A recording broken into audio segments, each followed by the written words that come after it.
Hi everyone, I'm Mrs. Garner, the reading recovery teacher. I am excited to get to share a chapter of Lost Treasure of the Emerald Eye with you. We are going to be starting on page 35. It's chapter 7, Fresh Clams. Anyone? It was evening, and the red sun sat on the ocean like a cherry on top of a piece of cheesecake. Up in the sky, white, fluffy clouds of whipped cream floated around. What a delicious view, I sighed. But just as I was beginning to enjoy it, I heard a mouse screaming. Yowie! That rotten stove is trying to kill me! It was my cousin's voice. Thea and I rushed to help him. What happened?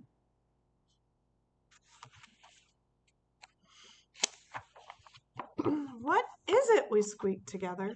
Trap was leaping around on one paw. This rotten stove keeps jumping up and down like a teenage mouse at a Wild Whiskers concert, shrieked my cousin, massaging his toe. I burned my paw with the clam sauce. He slumped onto the padded sofa to check out his toe. Maybe you two can set the table at least, Trap continued. While you've been up on deck enjoying the fresh air, I've been busting my tail down here. He closed his eyes and yawned. Must I do everything? I gave the clam sauce a good sniff as Thea mixed it into the pasta. Now I know why in medieval times they poured boiling oil on their enemies from the castle walls, whined my cousin. He cradled his burned paw protectively. Why, Trap, I didn't know you were so cultured, I remarked, filling my plate. My cousin smirked. What culture? I got that from a cartoon on TV, he scoffed. You can find everything on TV, you know. Yes, of course you can, I answered absent-mindedly. I was sniffing at the sauce again. Are you sure these clams are fresh? What do you mean fresh? Of course they're fresh, Trap insisted. Cross my heart.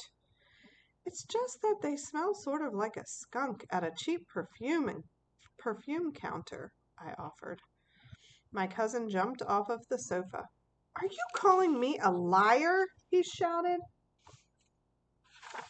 I told you they were fresh as fresh can be.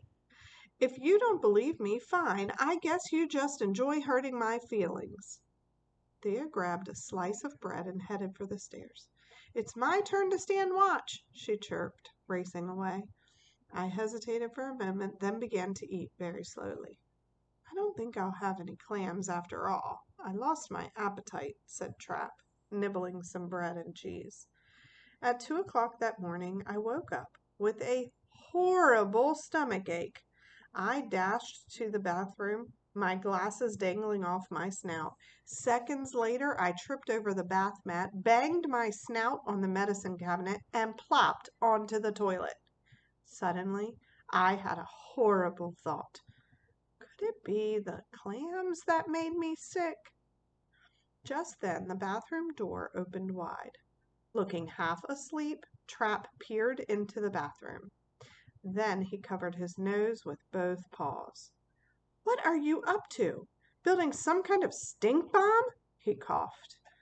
Thea, woken up by all the noise, joined us. She sized up the situation in an instant. Spit out the truth, Trap, demanded my sister. Where did you really buy those clams? My cousin was silent. He stared down at the carpet. Well, I bought them in the fish department at the frozen food counter, he confessed with a guilty look. Frozen? I squeaked. But you told me they were fresh clams. Trap stood up straight. Well, yes, of course they were fresh at one time. The frozen clams were, a special price, a special offer. The mouse who sold them to me last month told me to eat them that same day or they would spoil. But of course I didn't take him seriously. You know these sales mice. They always tend to exaggerate, squeaked Trap. Grrr, sales mice, my paw, I cried. Do you realize you could have killed me with that poison? You should get a job as a chef at a cafeteria for cats. I tried to grab him, but I ended up stumbling over a roll of toilet paper instead. Why, oh why had we brought him along? And that is the end of that chapter. Boys and girls, I hope you enjoyed. Fresh clams, anyone?